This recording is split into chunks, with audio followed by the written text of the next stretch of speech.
Bonjour à toutes et à tous. Bienvenue à ce deuxième Café Patrimoine de l'année.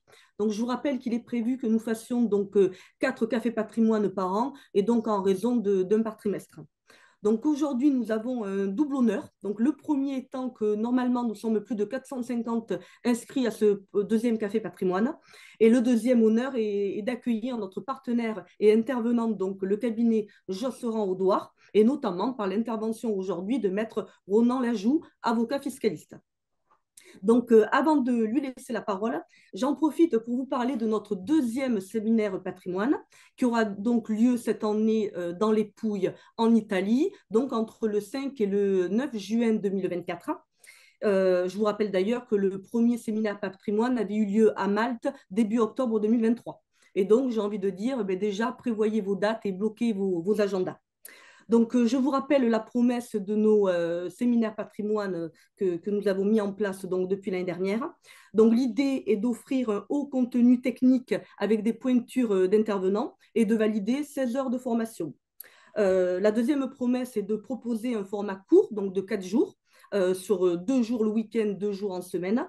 Et l'idée également est de répondre aux contraintes, aux critères de développement durable et la volonté donc de faire des destinations à moins de 3 heures de vol de Paris.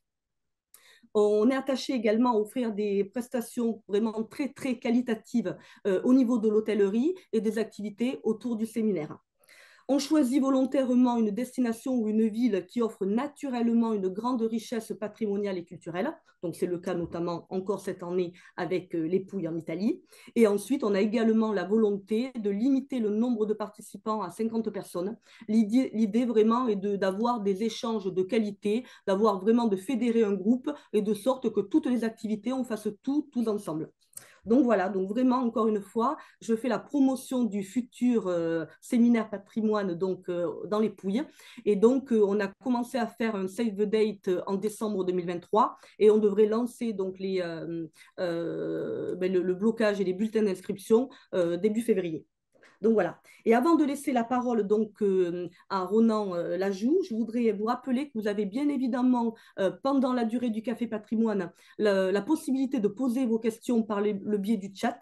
Et donc, de mon côté, au fil de l'eau, je remonterai les informations et les questions auprès de Maître Lajoux et de sorte qu'il puisse y répondre et rendre interactif ce Café Patrimoine.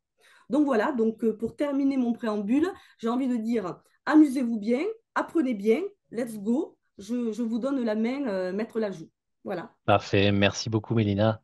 Ravi de présenter ce Café Patrimoine. Je note que vous êtes nombreux à 13h30 un vendredi pour venir parler de fiscalité de cession des titres. Peut-être aussi pour entendre l'annonce du séminaire dans les Pouilles, mais aussi pour parler de fiscalité sur les cessions de titres. On a un laps de temps de 45 minutes qui est relativement court pour le sujet. L'idée, c'est évidemment, ça n'a pas été de faire un panel global de toute la fiscalité applicable sur les cessions de titres, mais de mettre en exergue certaines des questions qui sont les plus fréquemment posées sur ce type d'opération. Ravi, en revanche, d'échanger sur d'autres sujets si vous en avez. Un bref topo en amont de qui je suis, qui on est au cabinet et pourquoi on est pertinent sur ces sujets-là. Euh, on est un cabinet d'avocats. 35 avocats, je ne tiens plus le compte exactement, mais environ 35 avocats. On a une dizaine d'associés et on intervient sur trois pôles principalement, que sont le droit des sociétés, private equity M&A, le financement, toujours côté emprunteur, et la fiscalité sur trois grands sujets, la fiscalité des transactions, la fiscalité patrimoniale, on va en parler un peu aujourd'hui, et le contentieux fiscal. Le prisme du cabinet, c'est qu'on ne conseille que les dirigeants d'entreprise, les entrepreneurs, les actionnaires familiaux. On n'est jamais côté investisseur financier. C'est un positionnement business, mais c'est aussi un positionnement qui nous évite les conflits d'intérêts, puisque quand on conseille un investissement financier un jour et qu'on est face à lui le lendemain, c'est un peu plus difficile pour défendre les intérêts de nos clients. Voilà pour ce topo. Je vous propose qu'on entre dans le vif du sujet avec le sommaire. Voilà les thèmes qu'on va balayer. Comment on calcule une plus-value? Ça peut paraître simple de prime abord, mais il y a quelque chose trappe. Quels sont les impacts du paiement du prix de cession sur le timing d'imposition? Quel est le régime fiscal et social applicable? Quelle est la jurisprudence actuelle en matière de requalification en salaire des gains de cession? Et on terminera par les opérations précession, qui sont des opérations optimisantes sur le plan fiscal, mais qui sont à manier avec délicatesse. Le premier réflexe que l'on doit avoir quand on est saisi de ce type de dossier, c'est de faire un audit, un état des lieux de la situation existante. Quels sont les titres détenus, dans quelle proportion, à quelle date, à quel prix ont-ils été acquis. Ça permet deux choses. Ça permet de calculer la plus-value existante et aussi d'analyser le régime fiscal qui va s'appliquer à cette plus-value taxable. Sur le calcul d'une plus-value de cession, on peut se dire, c'est simple. Prix de cession minoré des frais de cession, moins prix de revient, majoré des frais d'acquisition. Jusque-là, je vous apprends pas grand-chose. Euh, petit topo pratique sur les frais de cession. On a de plus en plus de questions d'administration fiscale sur la justification de ces frais de cession. Euh, on vous invite sur les opérations d'envergure, en tout cas, à bien conserver les justificatifs, les factures individualisées, ce genre de choses, parce qu'elles sont quasiment systématiquement demandées. Et l'autre point d'attention sur ces aspects-là, c'est quand on a des titres en PEA, on ne peut pas prélever les frais de cession en amont. Il faut bien que ce soit le montant brut qui soit versé sur le compte espèce PEA.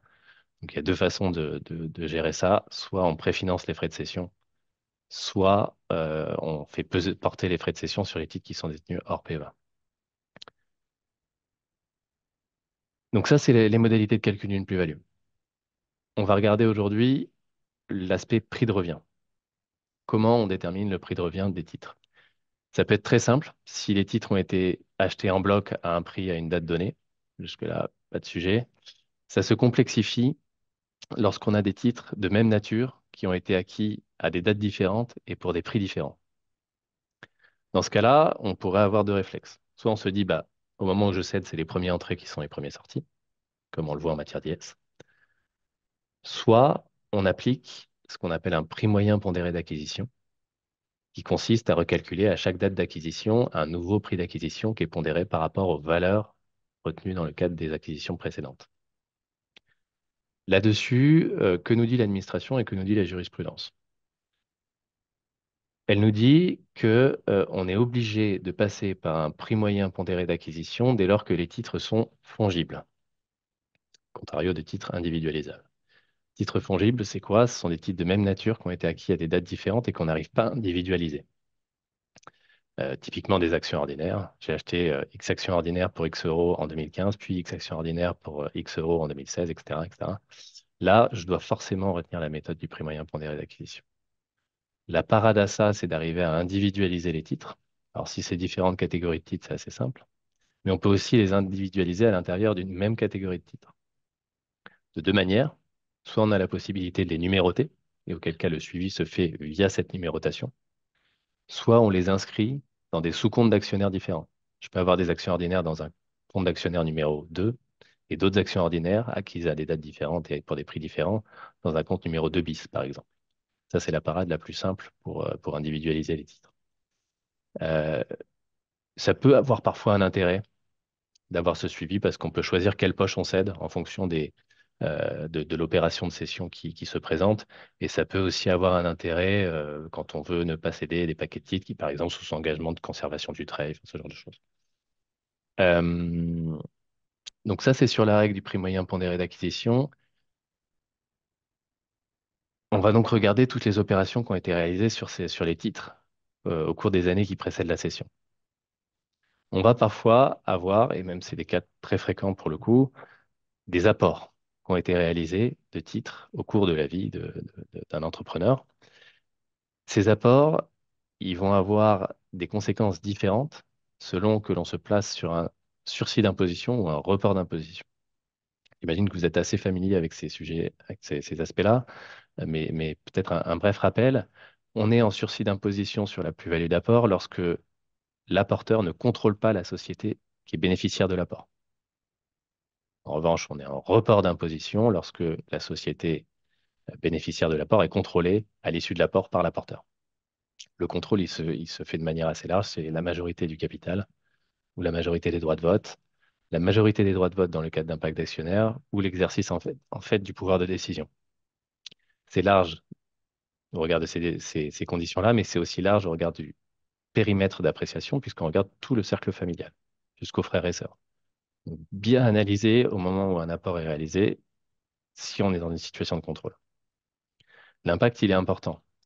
Pourquoi? Parce que lorsque l'on est en sursis, l'apport est complètement intercalaire. On ne va rien déclarer, on ne va pas calculer de plus-value.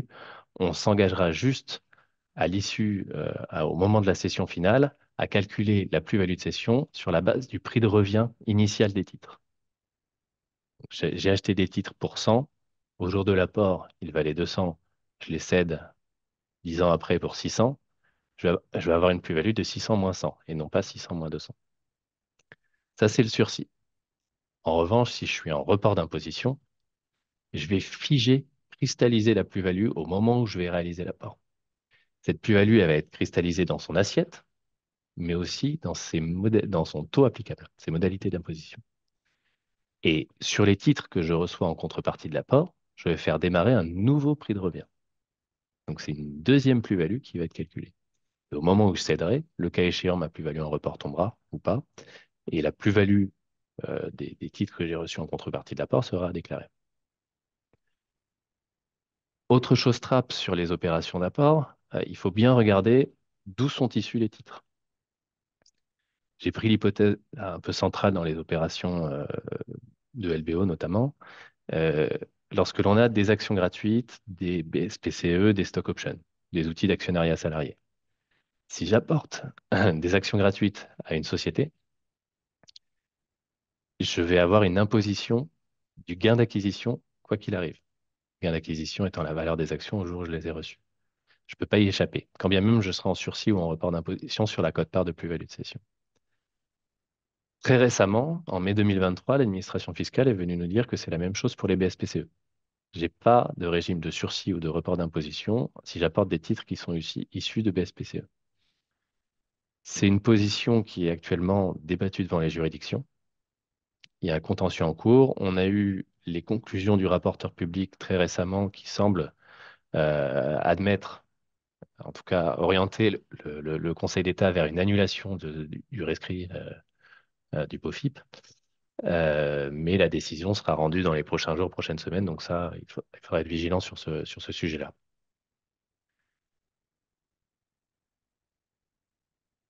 Deuxième question, la question du timing d'imposition. On le voit fréquemment dans les opérations de croissance externe, de rachat par une société industrielle d'une société à 100%.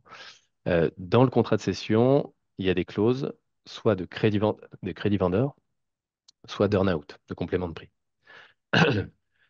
L'impact fiscal est différent selon la qualification de la clause.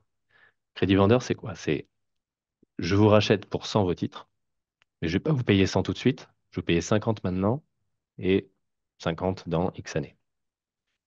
C'est un simple différé de paiement en réalité. Quand on a un différé de paiement, le point d'attention fiscale, c'est qu'on est imposé au titre de l'année de cession sur l'intégralité de la plus-value, sur les 100 moins le prix de revient dans mon exemple. Ça peut être assez défavorable, notamment lorsque le cash qui est perçu par le cédant ne suffit pas à couvrir le montant d'impôt. Dans ces cas-là, il faut essayer de négocier à minima que la cession initiale porte sur un montant qui couvre le montant d'impôt à payer en N+1. La clause de complément de prix, elle ne fonctionne pas pareil. Un complément de prix, c'est quoi? C'est je vous paye 100 tout de suite et puis vous avez le droit à un surplus, 20, 30, 40, 50, peu importe, selon des conditions ultérieures qui vont être liées directement à l'activité de la société qui est cédée. Le cas central, c'est quoi? C'est des conditions de chiffre d'affaires, des conditions d'EBITDA, des conditions de résultat net, enfin, ce genre de choses. La clé, c'est qu'il faut que ce complément de prix soit complètement aléatoire. Si c'est le cas, si on qualifie bien de complément de prix, on a une imposition au fil de l'eau de la perception de ces compléments de prix, selon les modalités, selon des modalités identiques par rapport à la cession initiale. Il y a un deuxième point d'attention là-dessus, c'est que l'administration nous dit que dès lors qu'une condition de présence, je vois une main qui se lève, je ne suis pas un coutumier du fait sur Zoom, alors Oui, alors Maître Lajou, j'avais une question notamment d'un participant. Je préfère la poser au fil de Ouais. l'eau. Y a-t-il une compensation entre la plus-value en report et la moins-value post-report si on vend les titres à une valeur inférieure à la valeur d'apport? Alors non, on ne peut pas compenser par la moins-value des titres. On ne peut pas compenser la moins-value, la plus-value en report avec la moins-value. En revanche, les moins-values sont imputables sur les plus-values de l'année et sur les plus-values réalisées dans les 10 années suivantes. Donc, on pourra toujours les compenser, mais elle n'est pas imputable directement.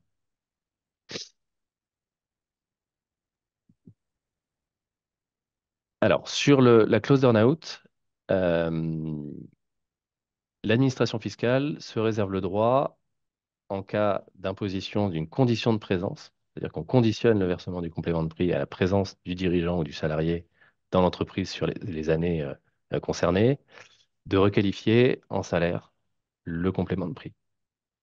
Tout le jeu de la rédaction des contrats de cession et de ces clauses de complément de prix, c'est d'éviter au maximum le lien entre les fonctions exercées et la perception des compléments de prix. C'est pas toujours facile. Bien souvent, vous allez avoir un acquéreur qui va vouloir vous imposer le fait que vous restiez dans l'entreprise, puisque pour lui, il a acheté un actif avec vous dedans. Donc, évidemment, il va vouloir que vous restiez dans la société. Mais il y a un travail de cosmétique, un travail de rédaction de la clause qui est important là-dessus. Et en tout état de cause, il ne faut pas que la seule condition imposée, ce soit une condition de présence, et qu'il n'y ait pas de condition par ailleurs de chiffre d'affaires, d'EBITDA, que sais-je. Donc, on a parlé du timing d'imposition, on a parlé du calcul de la plus-value. Maintenant, une fois qu'on a fait tout ça, quel est le régime fiscal et social qui va s'appliquer à cette plus-value de cession? La première démarche, c'est vraiment de vérifier la provenance des titres. Euh, je prends deux exemples.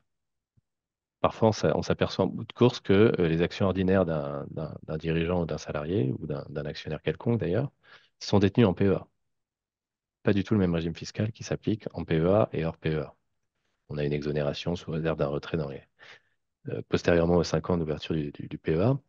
Et deuxième point d'attention, c'est que parfois on s'aperçoit aussi que les titres ont été acquis dans le cadre de dispositifs d'actionnariat salarié. C'est pas le même régime fiscal et social qui va s'appliquer pour une partie du gain à minima. Donc bien être vigilant là-dessus et effectuer ce travail de spéléologie. Si je prends les cas standards, on a depuis 2018 deux régimes qui s'appliquent. Le régime de base, qui est la flat tax, une imposition forfaitaire à 30% avec 12,8% d'impôt sur le revenu et 17,2% de prélèvements sociaux.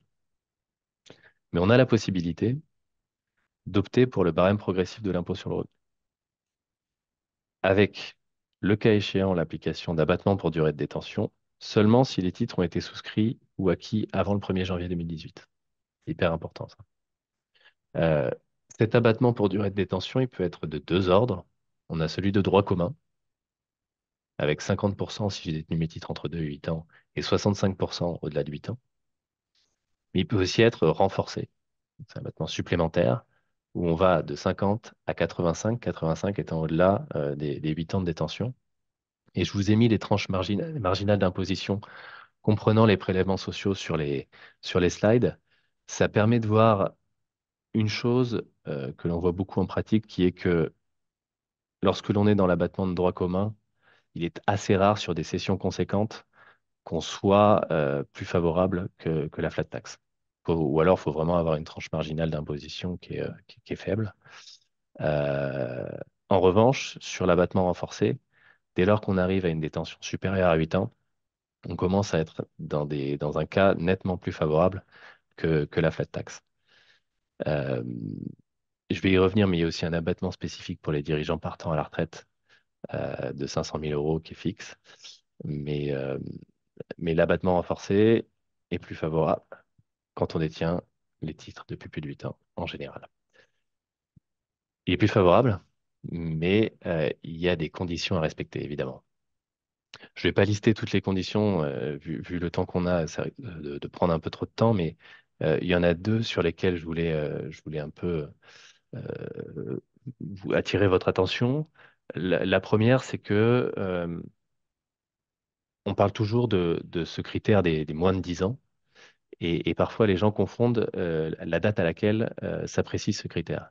C'est vraiment la date de souscription ou d'acquisition des titres qui compte. C'est-à-dire qu'il faut que votre société ait moins de 10 ans au jour où vous acquérez, où vous faites l'acquisition ou vous souscrivez à ces titres. C'est pas en cession. Au moment de la cession, elle peut avoir 50 ans, on s'en fiche. Euh, la deuxième condition hyper importante, c'est qu'il faut que la société exerce une activité opérationnelle, à contrario d'une activité civile. On parle de quoi? On parle d'une activité commerciale, industrielle, artisanale, libérale, agricole, ou qu'elle soit la holding animatrice de son groupe. Il faut être vigilant sur ces aspects-là, notamment lorsque vous revendiquez l'abattement renforcé sur une holding animatrice, parce que vous le savez, l'administration est de plus en plus tatillonne sur la caractérisation de l'animation, et notamment sur ses modalités de preuve. Cela Euh, joue, j'avais une question. ouais, Alors, si on fait une augmentation de capital par incorporation de réserve en augmentant la valeur nominale des titres qui étaient en report, est-ce que la plus-value est calculée sur la valeur d'apport d'origine ou sur la valeur après augmentation du capital? sur la valeur après augmentation de capital. Parfait. Euh, autre condition sur laquelle je vais revenir, juste un très bref moment, la condition de PME au sens communautaire. Elle s'apprécie au dernier exercice clos, et elle s'apprécie de manière liée, intégrale. C'est-à-dire que si la société dont les titres sont cédés est détenue à plus de 25% par une autre société, je vais devoir, plus de 25, plus de 50 d'ailleurs, je vais devoir englober les seuils de salariés, de chiffre d'affaires et de bilan avec la société qui lui est liée. C'est pas une appréciation juste au niveau de la société cédée, c'est une appréciation globale. Ça, c'est un point d'attention, notamment lorsqu'il y a un fonds d'investissement ou un autre actionnaire financier au capital. On peut parfois très vite dépasser les seuils par le simple fait il y a un autre actionnaire. Concernant l'abattement des dirigeants de PME partant à la retraite, la première chose à savoir, c'est qu'ils ne se cumulent pas avec l'abattement renforcé. C'est 500 000 euros flat et on n'a pas l'abattement renforcé ou l'abattement de droit commun à côté. Donc il y a un petit calcul à faire, de savoir si il est plus intéressant de bénéficier de l'abattement de 500 000 euros puis de la flat tax derrière, ou si l'abattement renforcé seul est plus intéressant. Bon, pas mal de conditions là encore à respecter. L'activité opérationnelle, on le retrouve dans tous les régimes de faveur. Euh, la condition la plus importante, enfin, qui parfois pose problème, c'est la cession intégrale qu'on demande. Enfin, intégrale ou à minima plus de 50% du capital. C'est c'est pas toujours facile lorsqu'on a un dirigeant qui veut céder au fil de l'eau sa participation. Et il faut bien penser à ouvrir les droits à la retraite aussi dans les 2 années qui précèdent ou qui suivent la cession. Alors, sur la qualification fiscale des plus-values, on a depuis maintenant une quinzaine d'années une administration fiscale qui est assez tatillonne sur la requalification en salaire des gains qui sont réalisés, notamment lorsque les gains sont relativement importants. On avait jusqu'au 13 juillet 2021 une grille de lecture qui était assez simple. Le Conseil d'État nous disait, bah, dès lors que vous avez pris un risque capitalistique, c'est-à-dire que vous n'avez pas bénéficié d'un avantage financier à l'entrée, vous avez payé le juste prix, vous n'avez pas bénéficié de garantie par ailleurs, bah, vous agissez non pas comme salarié ou dirigeant au sein de votre groupe, mais comme actionnaire. Vous avez vraiment une casquette d'actionnaire au titre de votre investissement et une casquette de salarié ou dirigeant au titre de vos fonctions exercées. Le 13 juillet 2021, ce qu'est venu nous dire le Conseil d'État, c'est que, OK, c'est super d'avoir pris un risque capitalistique, c'est nécessaire, mais en revanche, le critère central désormais, ce sera le lien entre les fonctions que vous exercez et l'investissement que vous réalisez. Si jamais j'arrive à déterminer que ce lien est suffisamment important, je vais pouvoir requalifier la plus-value que vous allez réaliser en sortie en salaire.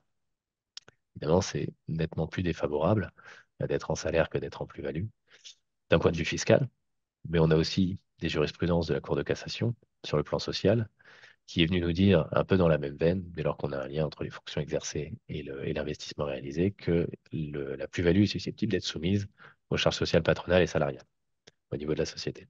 Donc le risque, il n'est pas porté que par les dirigeants et salariés qui détiennent des titres de leur groupe, mais il est aussi porté par la société en tant que telle. Ce lien, comment il s'apprécie?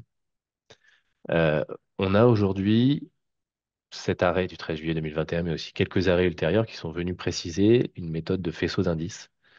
Mais le point important à avoir en tête à ce stade, c'est que toutes ces jurisprudences ont porté sur des opérations de LBO. Ce n'étaient pas des sessions classiques, il y avait toujours un fonds d'investissement impliqué. Et sur des titres, des titres ou des outils qui étaient des outils dits ratchet, c'est-à-dire que leurs droits financiers ne se déclenchaient que sous réserve de l'atteinte de critères de performance de l'investisseur financier. Taux de rendement interne, multiples réalisés, et on avait un effet de rétrocession de plus-value, c'est-à-dire que le fonds limitait sa plus-value et en rétrocédait une part à l'équipe dirigeante.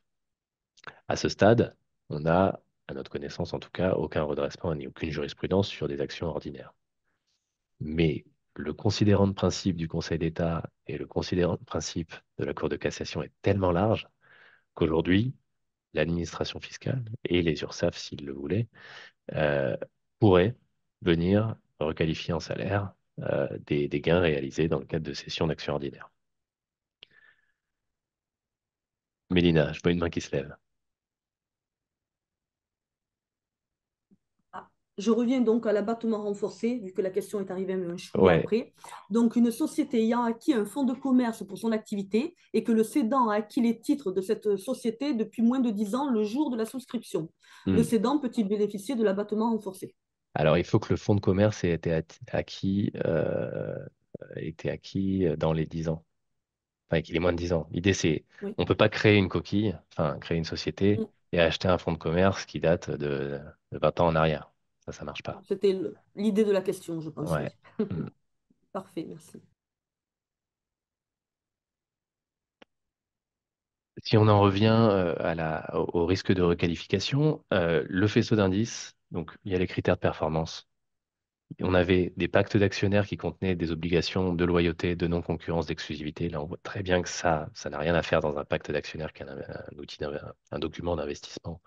Et ça doit être dans les contrats de travail et dans les mandats. On avait des clauses d'inaliénabilité, des promesses de vente, c'est-à-dire que les dirigeants, les salariés s'étaient engagés en cas de départ du groupe à céder leurs titres et à céder leurs titres selon un prix qui différait selon les conditions de départ. Les clauses, peut-être que vous en avez entendu parler, des clauses de good, bad, liver.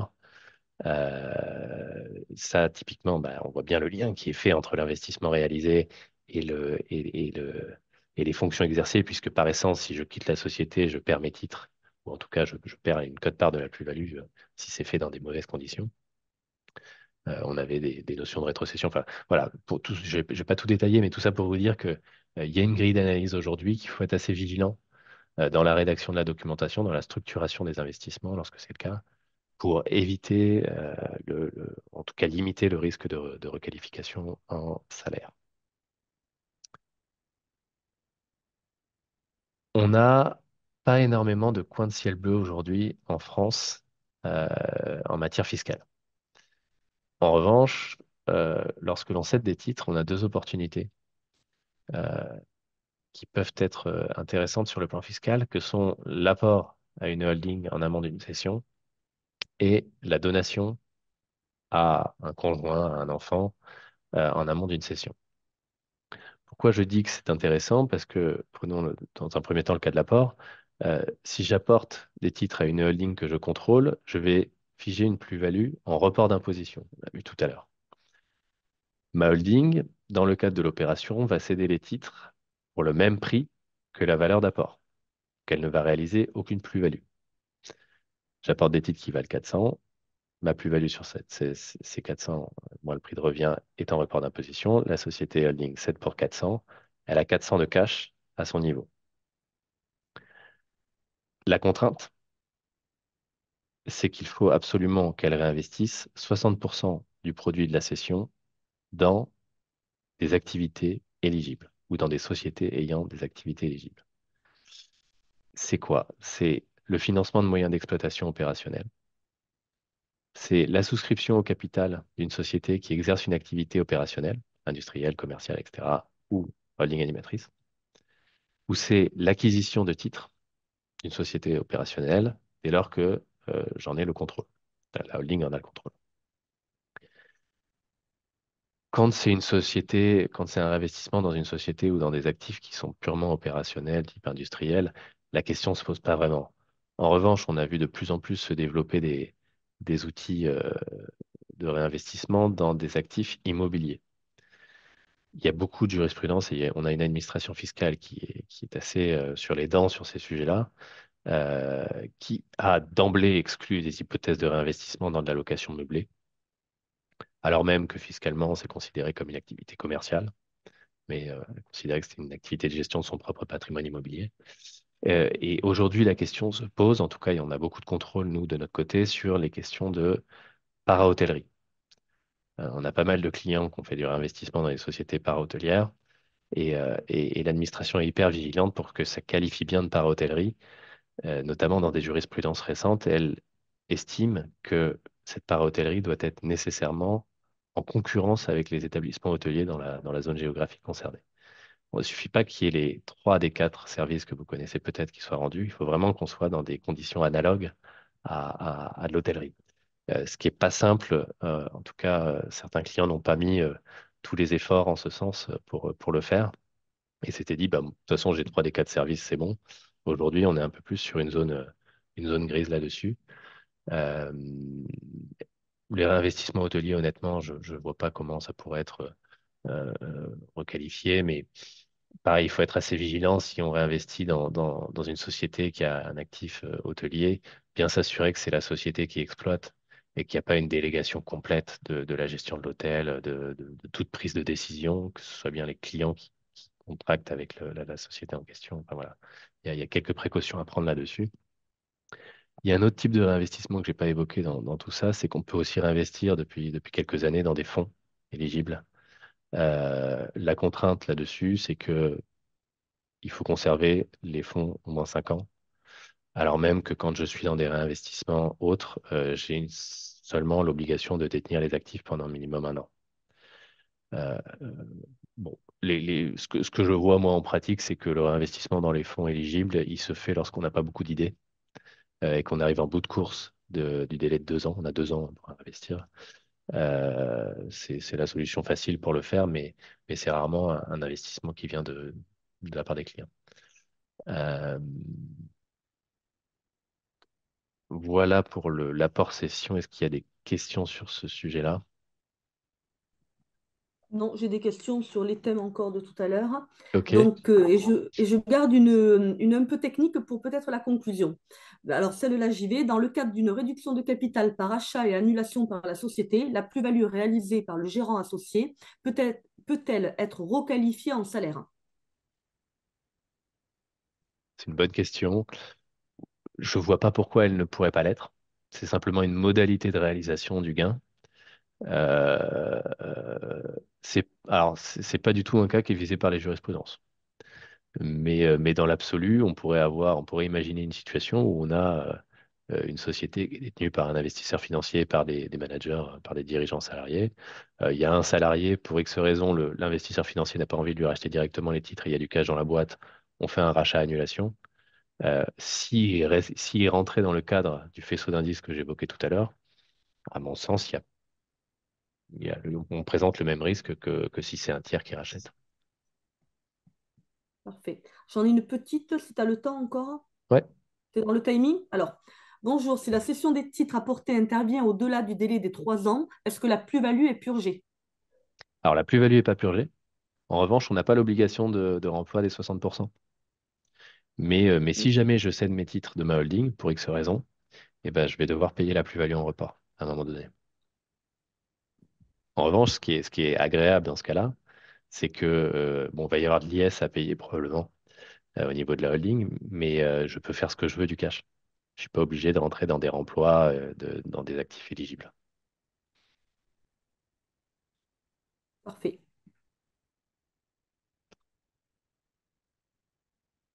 Alors, j'ai un peu évoqué d'ores et déjà les points d'attention, mais effectivement, on conseille des hypothèses d'apport-cession que lorsque le cédant a un vrai projet d'investissement. L'écueil qu'on voit parfois, c'est qu'il fait ça parce que ses copains lui ont dit que c'était optimisant. Derrière, il n'y a aucun projet et on se retrouve à quelques jours de la fin du délai de 2 ans de remploi à essayer de trouver un fonds éligible pour que ce soit fait. Bon, la recommandation là-dessus, c'est vraiment d'essayer de discuter avec votre client des projets éventuels et de voir si ça cadre bien avec tout ça. La deuxième recommandation, c'est que ça peut paraître bête, hein, mais que l'apport soit réalisé conformément à la documentation juridique. C'est-à-dire qu'il faut que tout soit cadré et avant la session. C'est bête, mais on a vu des cas en jurisprudence, principalement sur les donations, je vais y revenir après, où la cession juridiquement a été réalisée avant la donation. Et là, c'est un carnage fiscal puisqu'on n'a pas réalisé les opérations dans le bon sens. Et donc, on va être taxable sur la plus-value et être taxable sur la donation derrière. Euh, c'est pareil pour l'apport. Si j'ai cédé avant d'apporter, mon apport est nul et donc je suis taxable sur la plus-value. Là-dessus, petit aparté, juridiquement, on a des jurisprudences, en tout cas pour les sociétés par action, qui sont assez protectrices, qui nous disent que le transfert de propriété, qui est donc le fait générateur de la plus-value, n'intervient que lorsque j'ai mouvementé mon registre de mouvement de titre. Peut y avoir accord sur la chose et le prix, c'est pas grave, c'est le registre qui fait foi. Nous, notre précaution là-dessus, c'est vraiment lorsqu'on a la signature d'un contrat de cession et éventuellement un closing qui intervient de manière différée plus tard dans le temps. En général, dans le contrat de cession, il y a des conditions suspensives, autorité de la concurrence, que sais-je. Euh, Essayer de faire les opérations pré-cession avant la levée de la dernière condition suspensive. Ça évitera tout débat avec l'administration fiscale sur le fait que il y a eu un transfert de propriété effectif au moment où il y a eu accord sur la chose et sur le prix.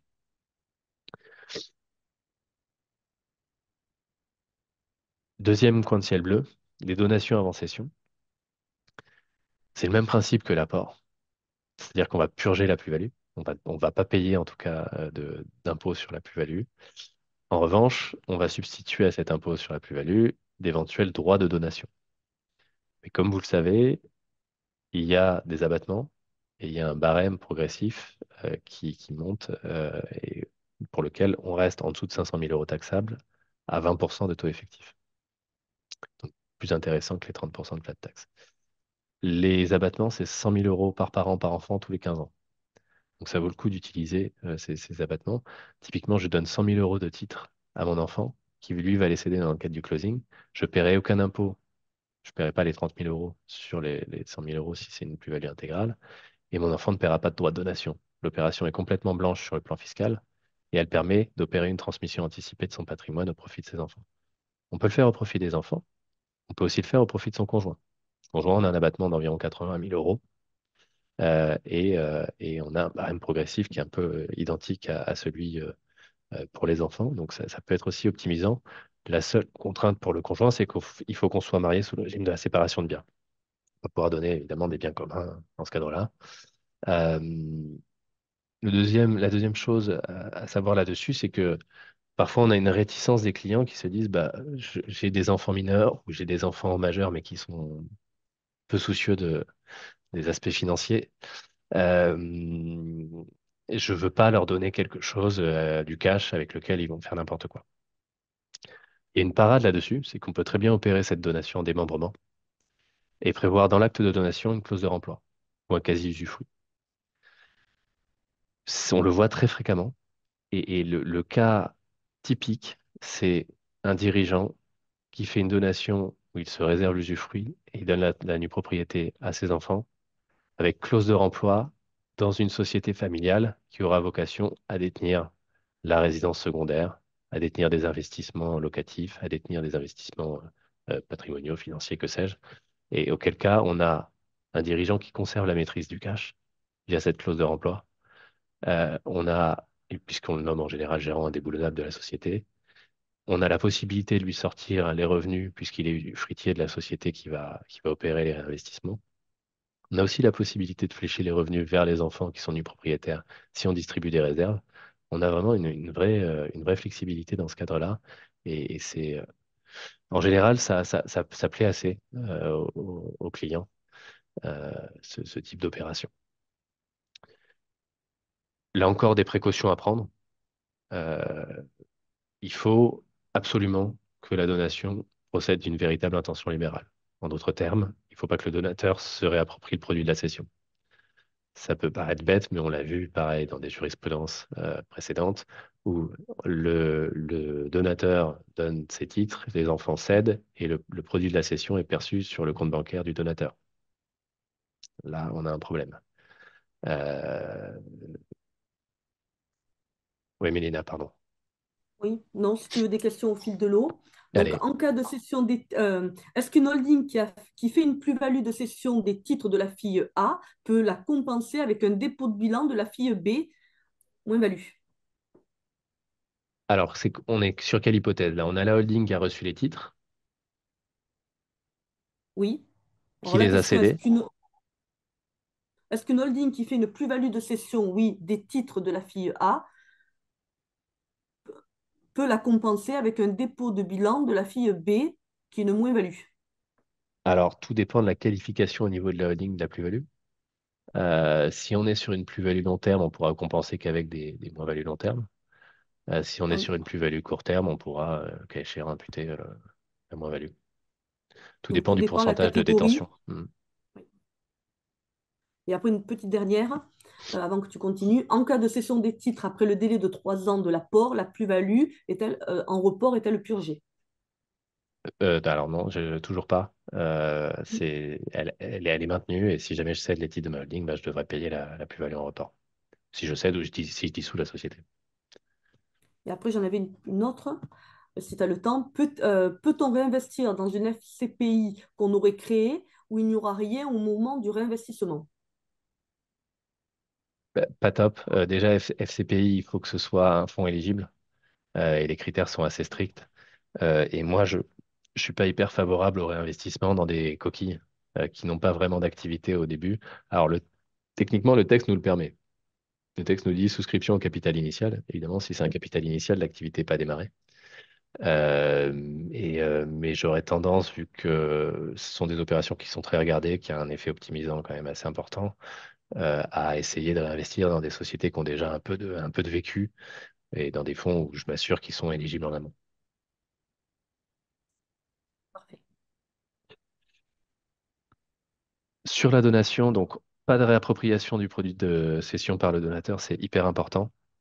Euh, une donation qui doit être réalisée conformément à la documentation existante et encore une fois, avant la cession. Donc la précaution, c'est vraiment avant la levée de la dernière condition suspensive, s'il y en a une. Et il y a un petit sujet sur les donations en démembrement, sur la vérification de qui est le redevable et comment je calcule ma plus-value s'il y en a une. Euh, Dans l'hypothèse que j'évoquais tout à l'heure avec la clause de remploi, ou dans l'hypothèse d'un quasi-usufruit, donc d'une hypothèse où le donateur se réserve l'usufruit sur la somme d'argent, euh, on ne va pas être purgé de l'intégralité de la plus-value. Je vais avoir la plus-value qui est afférente à l'usufruit qui n'a pas été transmis, qui va continuer à être taxable. Néanmoins, la personne qui va être redevable de l'impôt dépend de la qualification de la clause que j'ai mise dans l'acte de donation. Si je suis dans une clause de remploi, c'est le nu propriétaire, le ou les nus propriétaires, qui vont être redevables de cet impôt.